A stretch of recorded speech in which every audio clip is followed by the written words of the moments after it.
Honor, certainly, to be in the Roosevelt Room for 15 to 20 minutes with the president. So exclusive on this show today, we're releasing segments of it. We talked about everything. We were there for a historic bill signing of the VA. This is a president who's championed that, got a bill passed, signed it, and it's going to help hold people accountable at the VA. But also, obviously, a lot of news going on. Health care, the resistance movement, investigations. We asked President Trump about all of it, and this is what he had to say.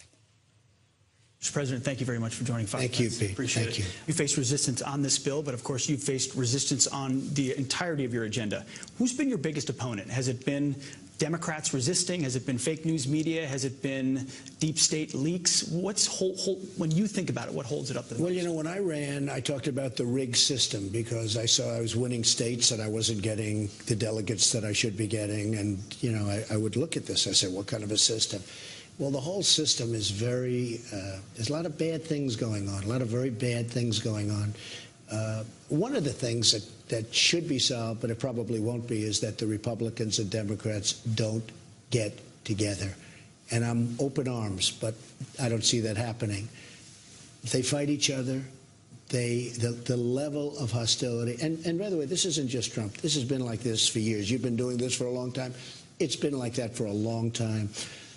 But the level of hostility, as an example, the health care bill that you are reporting on and everybody's reporting on, it would be so great if the Democrats and Republicans could get together, wrap their arms around it, and come up with something that everybody's happy with.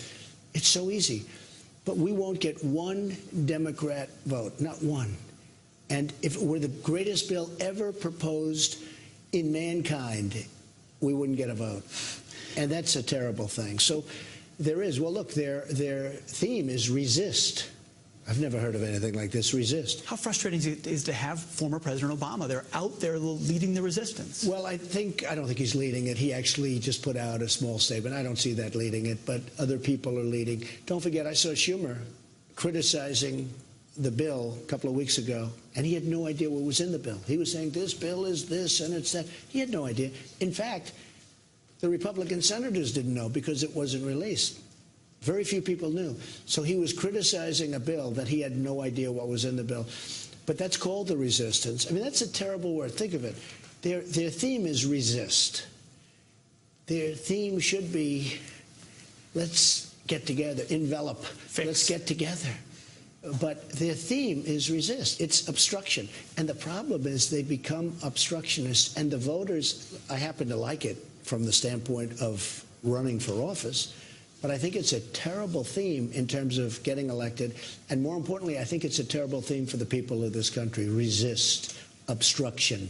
That's not what they want. How do you overcome that when someone like Senator Warren, Elizabeth Warren, literally says people are going to die because of President Trump's health care bill? Well, I actually think she's a hopeless case. I call her Pocahontas, and that's an insult to Pocahontas. I actually think that she is just somebody that's got a lot of hatred, a lot of anger. But she's got a loud microphone and a leadership. She does, but you know, I don't think she has the kind of support that some people do. I think she hurt Hillary. I watched her campaigning for Hillary.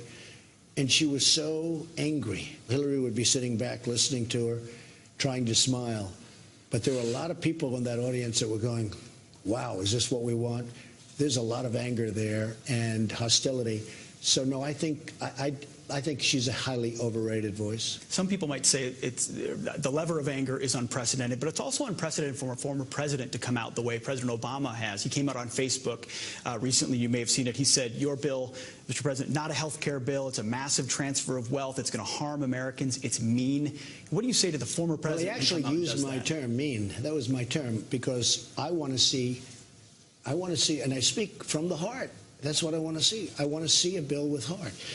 Healthcare is a very complicated subject from the standpoint that you move it this way and this group doesn't like it. You move it a little bit over here. You have a very narrow path. And honestly, nobody can be totally happy, even without the votes. Forget about votes. This has nothing to do with votes. This has to do with picking a plan that everybody's going to like. I'd like to say love, but like. But we have a very good plan. We have a few people that are, I think you could say modestly, they're not standing on the rooftops and screaming. They want to get some points. I think they'll get some points. Are Republican senators doing enough to have your back to get that health care bill through?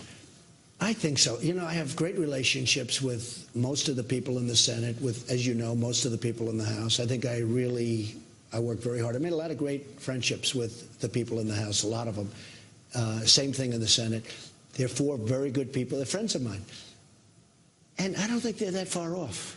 I don't think they're that far off. You know, famous last words, right? But I think we're going to get there. For years, I've been watching the battle of health care.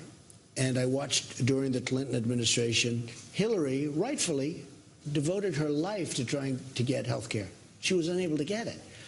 You watched what happened with Obamacare, which by the time they finished with it, it was, you know, something that doesn't work. But look what happened with Nebraska, where they gave the great Nebraska giveaway in order to give a vote. Cornhusker kickback. And it was a very closed session. You know, they talk about closed and behind closed doors. There was nothing more closed than Obamacare. But the bottom line is they worked so long and so hard. They got a plan that didn't work. They got a health care plan that didn't work.